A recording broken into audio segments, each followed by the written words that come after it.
xtreme-g is an arcade-style vehicle combat racer set in a futuristic world. You might be thinking F-Zero, and I know a lot of people who dismiss xtreme-g immediately as an inferior clone of F-Zero. Well, I knew nothing of F-Zero at the time. It completely flew past my radar. And having played both today, I can say that I enjoy xtreme-g far more than I do F-Zero. But that might be nostalgia talking, so take that into account for whichever side of the fence you're on. Developed by Probe Entertainment and published by Acclaim before going bankrupt in 2004, xtreme-g came onto the scene touting speed and action. Set in the future where Earth is nothing but rubble and racetracks, oddly enough, the remaining humans control their superbikes through remote control to participate in combat-filled races to determine a winner. And that's all the story you get. Actually, forget about the story. It was a cool idea, but this is a racing game where the story is literally never visited again. At the main menu, you can choose single player, practice mode, time trials, or shoot 'em up, which teaches you how to accurately shoot missiles. And I recommend this because shooting is actually pretty difficult in that the blast radius is huge on impact. So if fired incorrectly, it will in turn cause damage to you and slow you down. And nobody wants that. So mastering this is a good idea. Once you're done there, you can head over to options to turn weapons on or off, play with sound settings, or enter passwords. But okay, enough dilly-dallying. What we're here for is the Extreme Contest mode. Atomic consists of a 4-track tournament, critical mass is 8, and Meltdown is a sweaty hand-inducing 12-track tournament. Let's go with Meltdown and extreme difficulty for the good stuff. Now we pick a racer, and this is where xtreme-g starts to stray from the competition.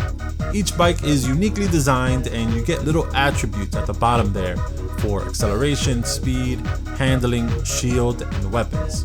I always went with Grimace for his cool purple-yellow design and his good balance of speed and acceleration. But now that I'm older and wiser, Apollyon, or however you say that, seems like the better choice. But I can't betray my childhood self, I'm sticking with Grimace. Let the race begin! Oh, and check out the 90s techno music and those futuristic sound effects.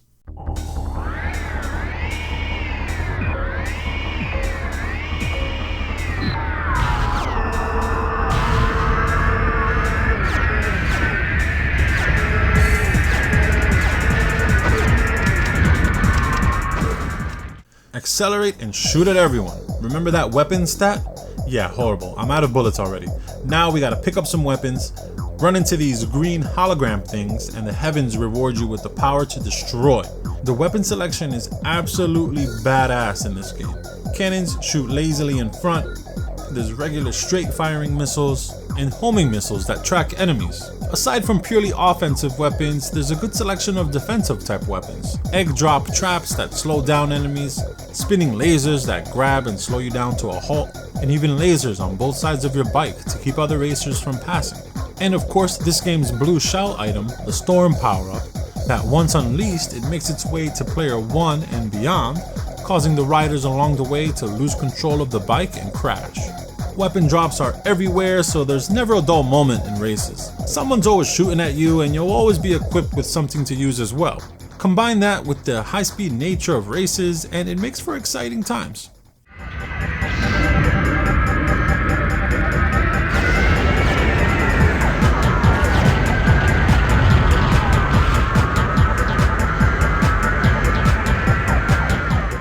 You can reach upwards to 400 miles an hour, thanks to the drops and the 3 NOS tanks available to the racer. Each course is full of jumps, spirals, and multiple paths to take, which is always cool to find, especially if that secret path saves you on lap time. Each lap is about a minute to a minute and a half long, and each course looks different from the rest. My favorite courses being the ladder courses, as they get more and more bizarre as the game goes on. Again, with 12 tracks in total and the bonus track, xtreme-g has tons of secrets to find and courses to master, and that's just in single player.